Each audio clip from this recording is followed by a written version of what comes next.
Bonjour à toutes et à tous, bienvenue à Éléments de langage, un podcast animé et maintenu par Driss Rali. Alors, est-ce que le monde est dominé par les crétins? Est-ce que le monde appartient aux crétins? Eh bien, j'ai envie de le croire.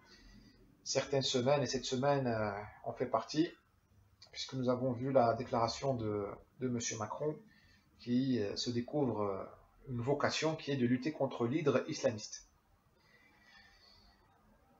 Bon, il n'est jamais trop tard pour bien faire, hein, d'autant plus que l'attentat à la préfecture de Paris est un événement majeur et assez unique, hein, puisque c'est comme si on avait fait exploser une bombe dans une caserne de l'armée française. Hein, c'est une attaque vraiment au sein des saints.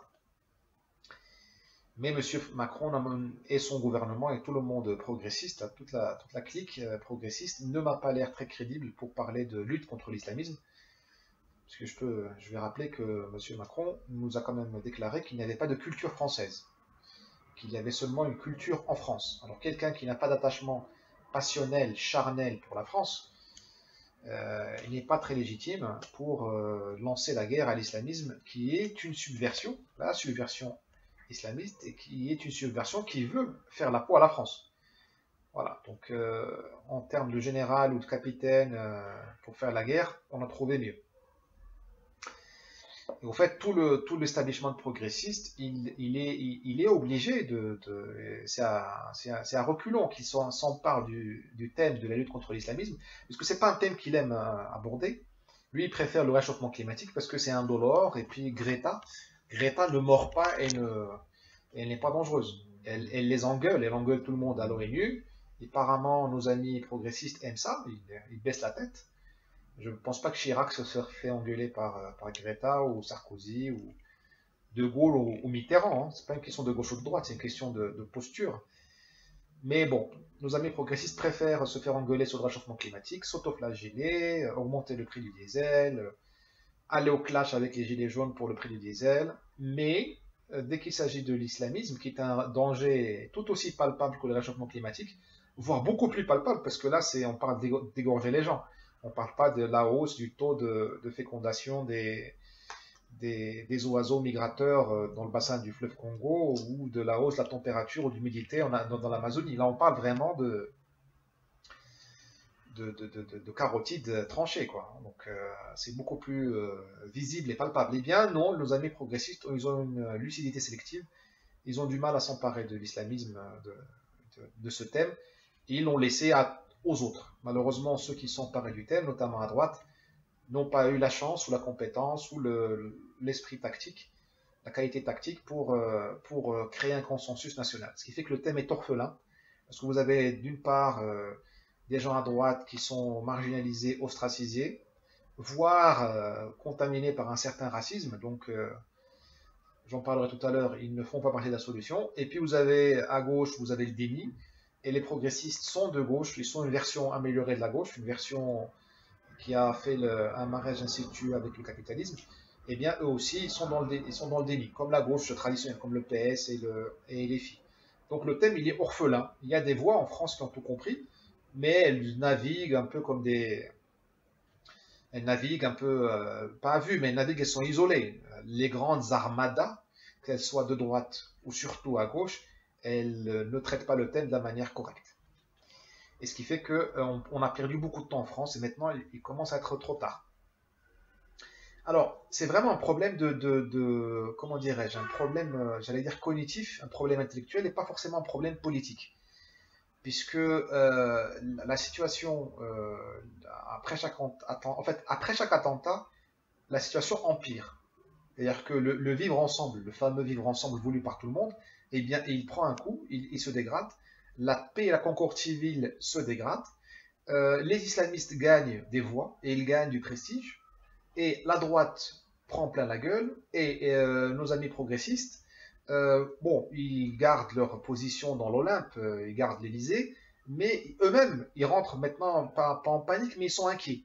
Donc, finalement, à chaque attentat, la situation devient de plus en plus inextricable et on s'avance vers la conflagration.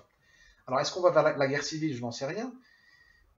De toute façon, moi j'en doute un peu parce que pour faire la guerre, il faut être deux. C'est comme pour faire l'amour. Et pour le moment, la violence, elle est d'un côté et le pacifisme, il est de l'autre. Donc je ne vois pas, moi, de guerre civile en France. Mais il peut y avoir autre chose. Il peut y avoir une partition ou autre, hein. Pas besoin de guerre civile, hein.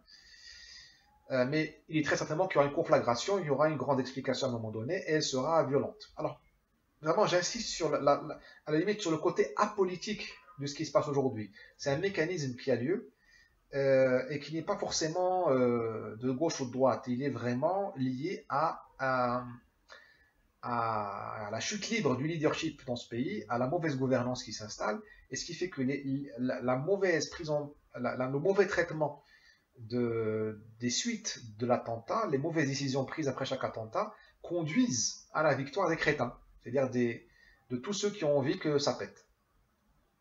Alors quel est le mécanisme qui a lieu, qu'est-ce qui se passe après chaque attentat?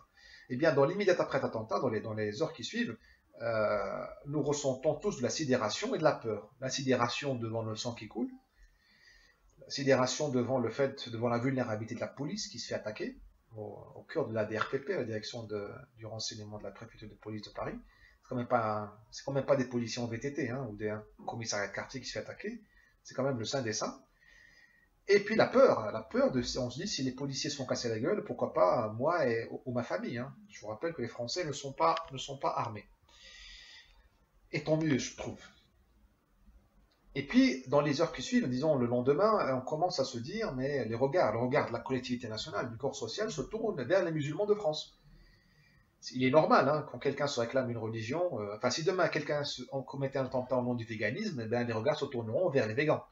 Si quelqu'un commettait un attentat au nom des écolos, ben, les regards se tourneront vers les zadistes et les écolos. C'est normal. Et bien, comme tous les attentats sont commis en France au nom de l'islam et de l'islamisme, il est normal que les musulmans soient, je ne dis pas mis au pilori, mais soient remis en question pour qu'on leur pose la question. Qu'est-ce que vous en pensez? Malheureusement, les musulmans se taisent pour diverses raisons, pour plein de mauvaises raisons, hein, comprenez-moi bien, hein.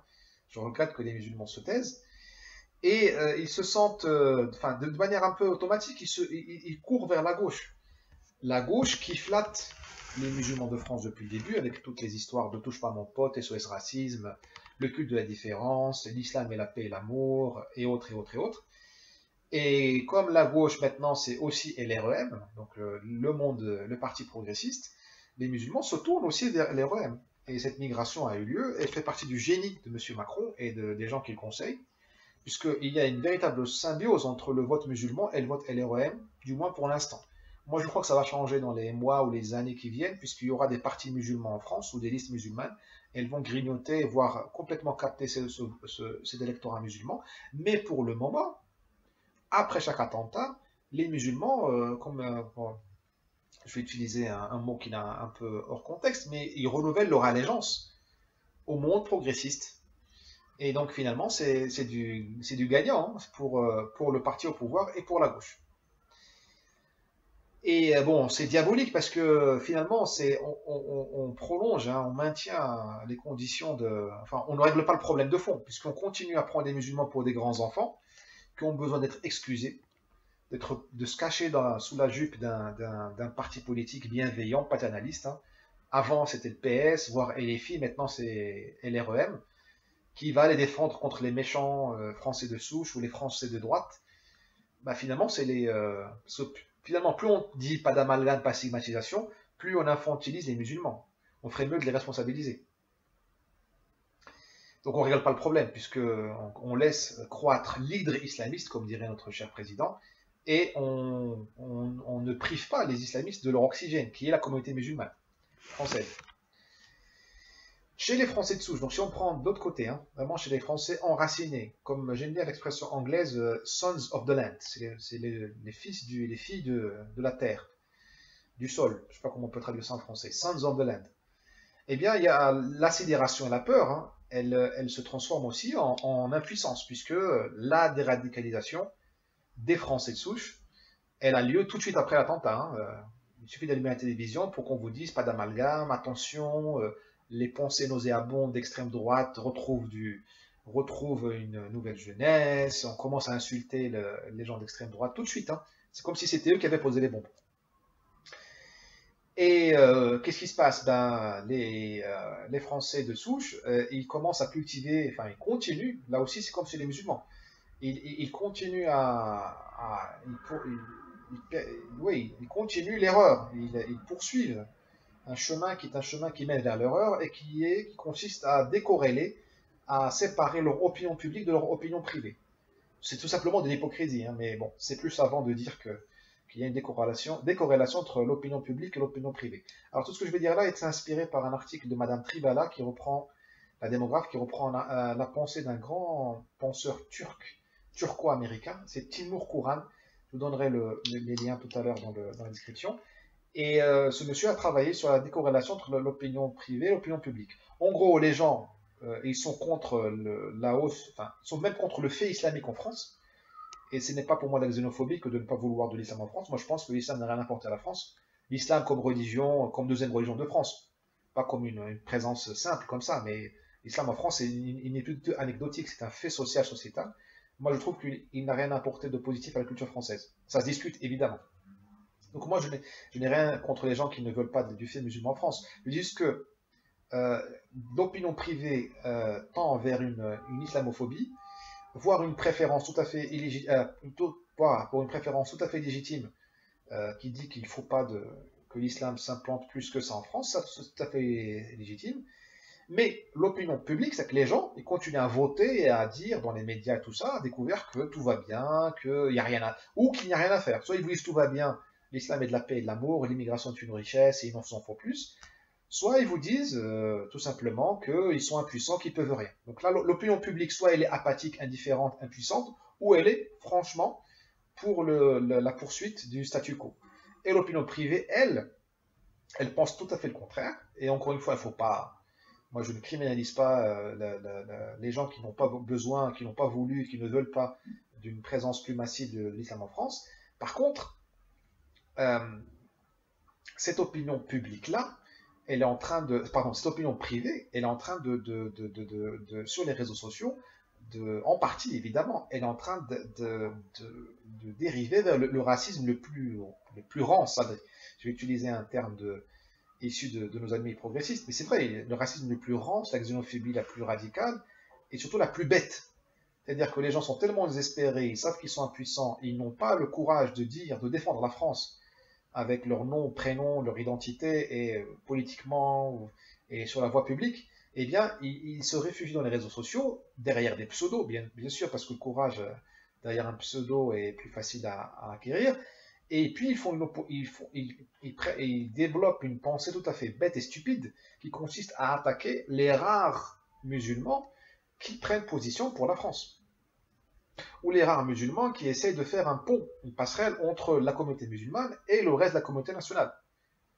Et ces gens-là, ils sont ils sont binationaux, ils sont français tout simplement, ou ils sont étrangers, mais ils font un boulot salutaire qui est d'essayer de dire, attendez, on va discuter, il y a un islamisme qu'il faudrait arrêter, qu'il faudrait combattre, neutraliser, il faut déporter les salafistes, mais attention, on peut pas, on peut même arrêter on peut même dire qu'il n'y a rien à attendre de bien d'une présence d'une civilisation islamique sur le sol français, mais il est le chemin vers la renaissance de la France ou le chemin vers un sursaut ou le début de la solution, il passe par une fédération de toutes les bonnes volontés, qu'elles soient françaises de souche, de branche, musulmanes, juives, judaïques, athées, protestantes ou autres, quoi, même étrangères. La France a suffisamment d'alliés et d'admirateurs pour pouvoir se relever et vaincre l'islamisme, et elle n'a pas besoin de mettre tous les musulmans dans le même sac. Eh bien, ces musulmans-là, hein, ces gens-là qui veulent faire qui veulent tenter une troisième voie entre le statu quo qui va nous mener vers la soumission ou la conflagration, et l'autre voie, ce serait la guerre civile, le réveil de l'extrême droite française qui prendrait le glaive pour défendre la France. Eh bien, il y a peut-être une troisième voie, qui est cette voie-là que je défends depuis le début. Je ne sais pas si on aura raison à la fin, on verra, hein. mais c'est qui dit dire on va fédérer les bonnes âmes, les bonnes volontés qui veulent défendre ce pays, et elles sont suffisamment nombreuses. Et encore une fois, ces bonnes âmes n'ont pas besoin d'être majoritaires, hein. En général, les gens qui ont raison sont une minorité. Mais ils gagnent le pouvoir et ils s'imposent parce qu'ils cumulent l'intelligence ou avoir raison, ils cumulent ça à la force, voire à la violence. D'accord. Donc il faut plutôt, c'est pas parce que les musulmans qui défendent la France sont une minorité qu'il faut se laver les mains, s'en laver les mains. Loin de là. Ce qu'il faut, c'est vérifier s'ils ont l'esprit guerrier. Parce que je vous signale qu'il y a juste 30 ans, les progressistes, c'était la minorité. Aujourd'hui, ils sont une majorité ou une minorité qui fait 30-40% du corps électoral et qui commande le destin de la France. Même les islamistes, il y a juste 10 ans, c'était une minorité en France. Aujourd'hui, à force d'esprit guerrier, ils sont en train de remporter la partie. Et contrairement à nous, ils n'ont pas raison. Nous, nous avons raison, mais nous n'avons pas encore l'esprit guerrier. Donc tout ça pour vous dire que une frange, disons, du peuple de droite, je ne sais pas comment le dire, qui a sombré dans la xénophobie la plus bête, au point de tirer sur ses amis, ou sur les gens qui sont avec elle dans la tranchée et qui visent l'islamisme. Donc vous avez des gens, vous avez les islamistes d'un côté, vous avez le reste de la population de l'autre, et ce reste de la population de l'autre, au lieu de comprendre qu'ils ont un ennemi commun et de pointer le canon sur lui, ils se tapent dessus, puisqu'ils ne se font pas confiance pour des motifs qui sont vraiment bêtes. Je ne trouve pas de terme plus adéquat. Mais c'est bien le but des terroristes, hein. C'est vraiment le but de chaque attentat, puisque les terroristes qui attaquent la police ou attaquent les casernes ou attaquent les civils, ils savent qu'ils ne vont pas gagner, et ils ne vont pas faire tomber l'État français comme ça, hein. Ils n'ont pas l'arme nucléaire, et puis ils n'ont pas un millionième du potentiel militaire de l'État français. Ce qu'ils veulent, c'est diviser la population en deux camps qui ne se parlent plus, et qui sont divisés non seulement par les sentiments, les ressentiments, les émotions, mais aussi par une partition territoriale. Ce que veulent les terroristes, c'est l'absence de la nuance. Or, aujourd'hui, être nuancé en France est très difficile. Donc, quand je dis que je suis à la fois musulman fervent, mais ça, c'est pas à moi de dire que je suis fervent, c'est à Dieu de le dire, hein, c'est le jour du jugement dernier. Mais moi, je pense que je suis fervent. Et je dis, je soutiens Zemmour ou je soutiens la France et je combats l'islamisme, je me fais insulter et menacer sur les réseaux sociaux. Et parce que être nuancé aujourd'hui en France, c'est difficile. Et c'est le but des terroristes. Ils veulent deux camps. En France, les musulmans, tous les musulmans, un bloc musulman face au bloc, disons, français de souche. En Algérie, c'est ce qui s'est passé de 54 à 62, c'est exactement ce qui s'est passé. C'est pour ça que la France, une des raisons pour lesquelles la France a perdu la bataille, elle a perdu la bataille politique, la bataille militaire, elle l'avait gagnée. Elle l'a gagnée. Mais la bataille, parce que le FNA a été écrasé. Mais la bataille politique a été perdue parce qu'il n'y avait plus de musulmans en France, en Algérie, qui était d'ailleurs la France. Disons qu'il n'y avait plus de musulmans en Algérie qui étaient capables de défendre le projet français. Puisque le FLN et les maladresses de l'OAS ont fait qu'on a divisé la population en deux camps. Alors je me trompe un peu parce que les Harkis, c'est quand même 300 000, et ils ont défendu la France. Ça c'est vrai, jusqu'au bout. Mais ce que je veux dire, c'est que les Harkis, ils n'avaient pas de grands intellectuels, ils n'avaient pas d'artistes, ils n'avaient pas de politiciens. Les Harkis ont compté sur les Français, sur l'armée française pour les défendre et pour parler en leur nom. Ils se sont sacrifiés pour la France. Sur le terrain, ils ont combattu le frère du FLN, le frère algérien, je veux dire, hein, leurs compatriotes, même leurs coreligionnaires musulmans, en croyant bien faire et en croyant être défendus par De Gaulle et l'armée française. Or, nous savons tous ce qui s'est passé. Par contre, les musulmans qui faisaient de la politique en Algérie, Fax Hachad et tous les autres, soit ils ont été emprisonnés par les Français au début du conflit, soit ils ont été massacrés par le FLN, soit ils ont été intimidés, obligés de s'exiler ou de devenir indolores, incolores et silencieux.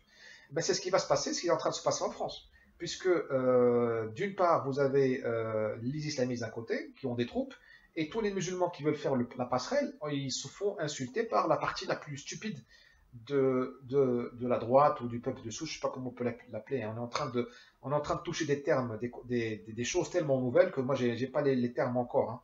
Mais je dis les choses comme je le pense et je pense qu'il ne faut pas se cacher les évidences, quitte à utiliser parfois des termes un peu à la limite ou qui ne sont pas tout à fait justes. On fignolera la terminologie au cours de la réflexion.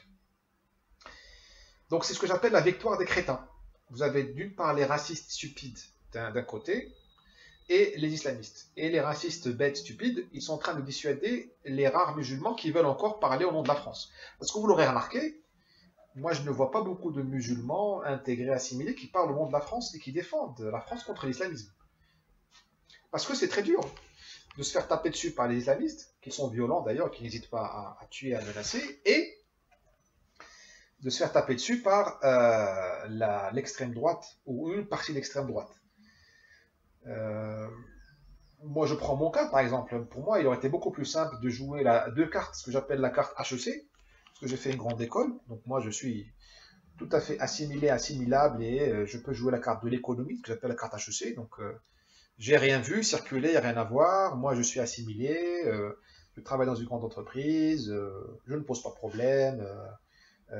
C'est les gens qui votent LREM, hein, c'est tout le respect que je leur dois. Hein, mais ils ont à la limite raison. Hein, c'est l'intégration dans la mondialisation, la réussite économique, et puis voilà, c'est la politique réduite à l'économie. Quand il parle de politique, il vous parle de l'Union européenne, parce qu'elle est précisément pas politique. C'est un empire qui n'est pas politique.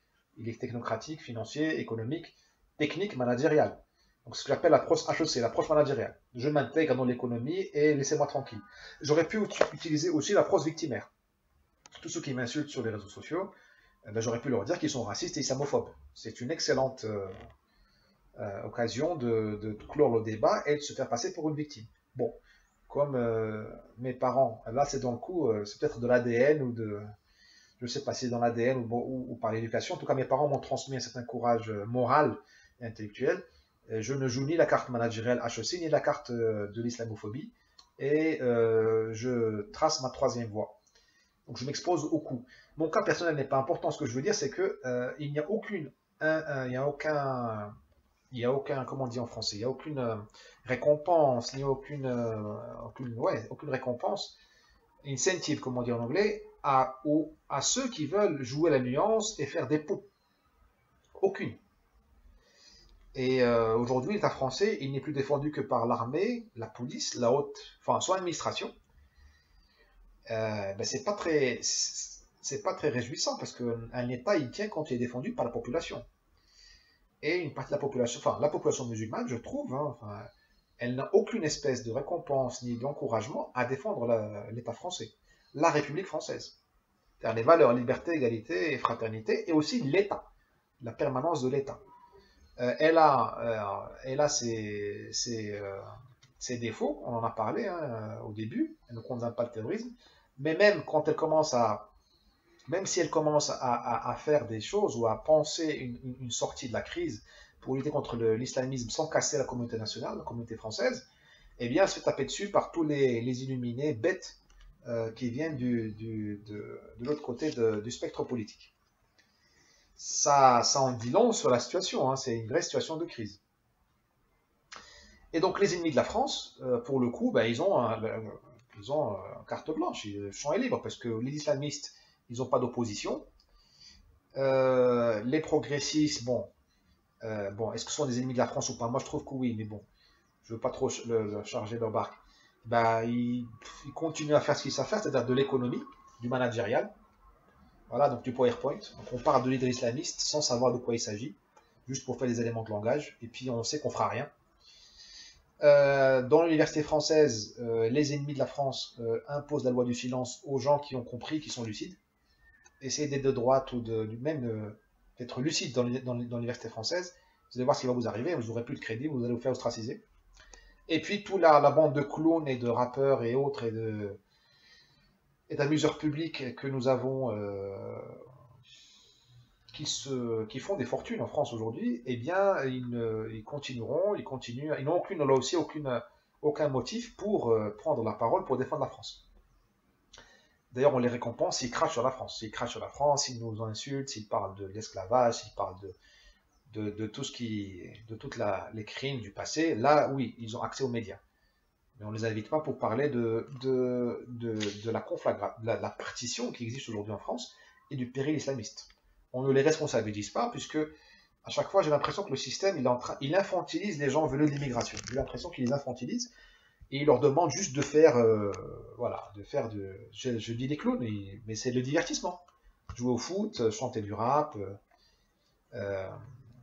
être humoriste, On ne demande pas de prendre des responsabilités, parce que je suis désolé, quand vous avez 1 million, 2 millions de followers sur Instagram ou sur Twitter, vous êtes un leader d'opinion. Il faut prendre position et surtout ne pas cracher dans la soupe.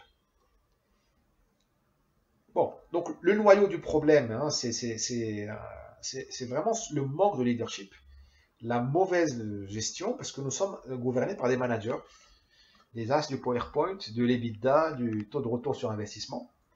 Mais ils auraient compris hein, à comment on lutte contre une subversion, en général contre la subversion islamiste. La France a besoin d'un projet national qui soit fédérateur, pour éviter la partition entre les Français de souche et les Français de branche. Ça s'appelle, c'est un récit, hein, c'est une histoire, mais ce sont plusieurs histoires imbriquées. C'est un mythe, c'est une ambition, c'est des émotions. Il faut vraiment y mettre les tripes. Hein. C'est pas un élément de langage qui constituera un projet national.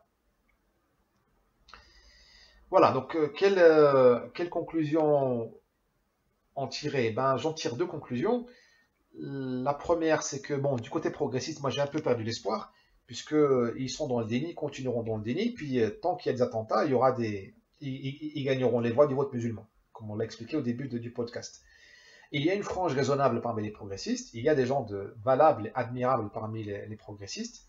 Malheureusement, ils ne bougent pas, ils ne bougeront pas à mon avis, parce qu'ils n'ont aucune incitation à casser l'opinion publique ou aller contre l'opinion publique, puisqu'ils peuvent perdre leurs avantages, leur boulot, ou même leurs amis. Donc ils vont attendre le dernier moment pour bouger, mais je ne pense pas qu'il faille attendre le dernier moment. La situation est vraiment grave. Du côté de la droite, mes amis dans la pensée, mes amis, mon camp politique, on attend encore la refondation. On attend encore la refondation de la droite, et une refondation qui soit la refondation de la France. Il faut que la droite fasse sa refondation pour qu'elle puisse formuler et implémenter la Renaissance française. Refonder la droite pour gagner le pouvoir, c'est pas suffisant. Il faut refonder la droite pour une renaissance. Moi, j'aime bien le dire en arabe, ça énerve beaucoup de racistes. Il faut refonder la droite pour faire la renaissance française à Sahwa al-Faransiya, le réveil français. Il faut vraiment que ce soit un bat, une renaissance française.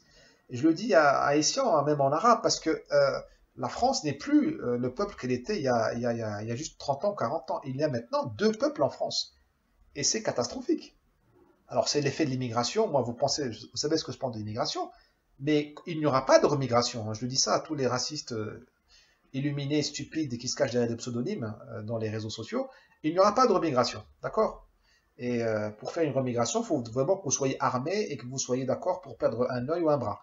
Quand vous n'avez ni l'un ni l'autre, c'est pas la peine de raconter des bêtises et des fantasmes sur les réseaux sociaux. Il y a deux peuples en France, et la France n'est pas la terre de deux peuples. La France ne peut pas être une terre multi-ethnique, je veux dire, non, pardon, elle ne peut pas être une terre multiculturelle. La France, c'est pas l'Inde des castes, c'est pas la Malaisie où il y a les Chinois et les Malais, c'est pas, pardon, l'Indonésie, c'est pas la Malaisie où il y a les Malais et les Chinois qui vivent dans le ressentiment et la jalousie, c'est pas l'Indonésie où il y a les Indonésiens, les Malais, les gens de Bornéo et autres, et les Chinois. La France, c'est pas l'Afrique du Sud. Ce n'est pas le Moyen-Orient. La France, c'est pas le Levant, c'est pas le Liban, c'est pas la Syrie, c'est pas l'Irak. La France, c'est pas une terre pour le multiculturalisme. Elle peut le devenir, mais elle fera plus Versailles, elle fera plus Saint-Louis, Montesquieu et autres. D'accord? Donc il faut absolument unifier ce peuple français. Et comme il n'y a pas de métissage, et ça c'est le grand drame, et c'est pour ça que je soutiens Zemmour, parce que Zemmour, il a tout compris. Hein. Là, on fait un peuple par la table et le lit. Hein. On ne le fait pas par les allocations sociales ou par la politique de la ville. Tant qu'il n'y a pas de métissage, eh bien il faut, et là on ne peut pas obliger les gens à se marier entre eux. Hein. On est en démocratie, on ne peut pas... donc tant qu'il n'y a pas de métissage, il faut trouver un projet qui fédère ces deux peuples-là pour essayer d'arriver vers un seul peuple, qui ne sera plus jamais comme le peuple français de Gaulle ou même de Pompidou, le peuple que Mitterrand a trouvé. Hein. Ce sera un peuple multiconfessionnel, multiethnique, tout ce que vous voulez. Hein. Même les saveurs vont changer, même les tailles des Français vont changer, la gastronomie va changer, l'architecture va changer. Il ne faut pas croire que la France va construire les mêmes immeubles qu'elle construisait il y a juste 20 ans. Non, il y a une nouvelle réalité, il y a un nouvel inconscient collectif en France. Les Marocains, les Tunisiens, les Algériens, les Maliens, les Afghans ont apporté en France leur inconscient collectif qui sont hérités de leurs histoires, de leur mythologie propre. Et l'inconscient collectif français va changer. C'est trop tard pour le regretter. Hein. Donc, il faut que la gauche, non, la gauche, c'est fini, hein, la gauche, c'est le passé. Il faut que la droite, si elle fait sa refondation, c'est pour faire renaître la France, une nouvelle France qui soit un peuple une nation faite de deux peuples, pardon, qui fait d'un peuple qui boit à plusieurs sources. Voilà, c'est ça. Sinon, on va droit vers une conflagration, une déflagration, appelez ça comme vous voulez. On va droit vers la décadence. Et ça, moi, en tant qu'amoureux de la France, je ne voudrais pas le voir. Vous voyez bien, c'est une troisième voie que j'essaie de tracer. Très difficile, mais à mon avis, c'est la seule qui permette d'éviter une violence excessive, parce qu'il y aura de la violence, il y aura des problèmes, et puis qui permette à la France de rester une grande nation. Parce que si vous suivez des gens qui sont dans ce que j'appelle la partie la plus bête de l'extrême droite, la partie la plus raciste, la plus obtuse, ben là, d'abord, ils vous faites rien, parce qu'eux, ils veulent aller au clash, mais ils ne sont pas prêts au clash. Donc c'est juste du temps perdu. Et vous prenez la partie progressiste, ben vous faites rien parce que ça les arrange, et là vous allez tout droit vers la partition. Et chez les islamistes, ben, vous voyez ce qu'ils veulent, hein. Vous savez très bien ce qu'ils veulent. Donc il y a une autre voie, une troisième voie, qui mérite d'être critiquée, d'être challengée, d'être creusée. Mais à mon avis, il n'y a pas de salut sans recréer la communion nationale autour d'un idéal républicain, d'un idéal français, réellement français. Voilà. Aujourd'hui, vous avez beaucoup de gens en France qui sont encore marocains, ou tunisiens, ou maliens, ou égyptiens, qui ne se sentent pas français et qui ne veulent pas se sentir français.